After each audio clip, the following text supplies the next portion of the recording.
All right, welcome back. Well, we know that May has a lot of transitions in it, especially with high school graduations, even college graduations. It's a big time for some big life transitions and life changes. And today we're talking about how to handle some of those decisions and those changes and when you might need to invite someone in to help with the process. Joining us live today by Zoom is Michelle Essery. She's the owner of Fullwell Neurofeedback in Hoover. Michelle, thanks for being with us today. Thanks for having me, Claire. I always love to get to come on here with you. Well, we enjoyed having you. And today we're talking about a lot of these changes. And what do you feel would be some normal emotions as someone is dealing with a lot of changes or transition in their life? One of the things that can be hard for people to realize is transition comes with some kind of appropriate emotional experiences that go along with it, right? It's actually really normal to have grief and sadness about losses or things you're leaving behind, things that you have to let go of. It's also really normal for you to have kind of waves of heavy emotions, really kind of sadness or loss or numbness, even, a wave or a period of time where you feel numb. When you are going to a new place or you're starting a new thing, often you're letting go of something else. And there's a period of time where you haven't really built yet what is to come, and you're really just only letting go of what was. And so those are really normal. It's also normal for you to have hope and excitement about the new things or the things that are ahead of you.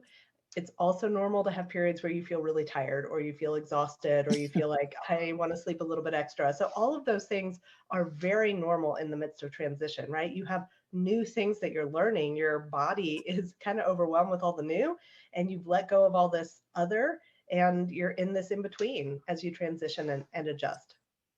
And on the flip side, what would be maybe some not normal emotions or feelings? What would be maybe a red flag? Right. I'd say a lot of those same things, when they go a little further, can be something that we would consider a warning flag or something we should look out for, right?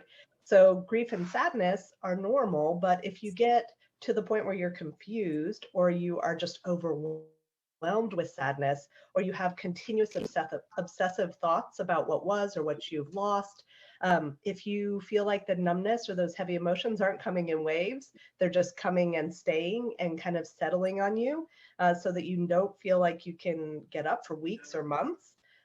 If you have anxiety and fear about those new things instead of excitement, if you have little or no hope for the future, right? If you start losing hope, that's a really significant thing that we look for in mental health. If you don't feel like you have hope, it's really hard to stay motivated to keep moving forward.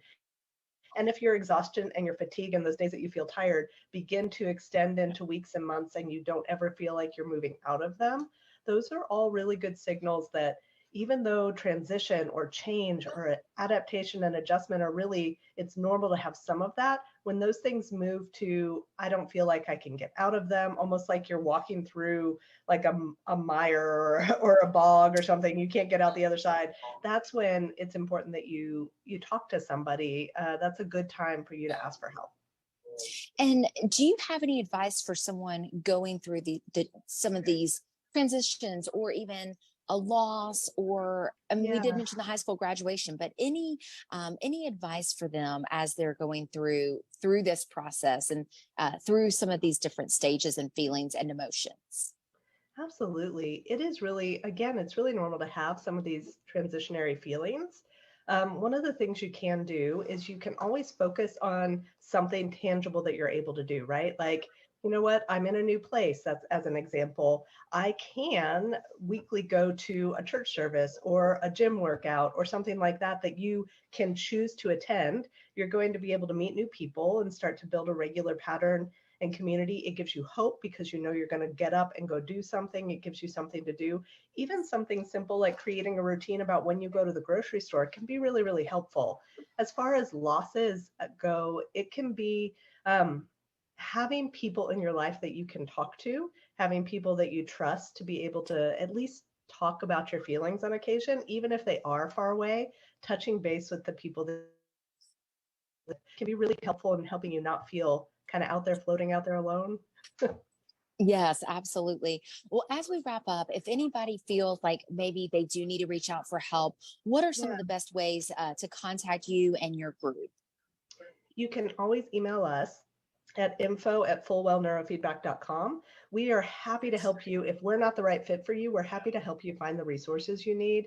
You're also always able to call, dial 988. That's our mental health awareness in the nation now. We're able to get people on the line right away if you are feeling exceptionally helpless. But if you need mental health services in our area, we're happy to help you get connected. Some wonderful information there. Well, Michelle, we appreciate you being with us today. Thank you so much. Absolutely. Thank you, Claire. All right, we're going to take a quick break. We'll be right back.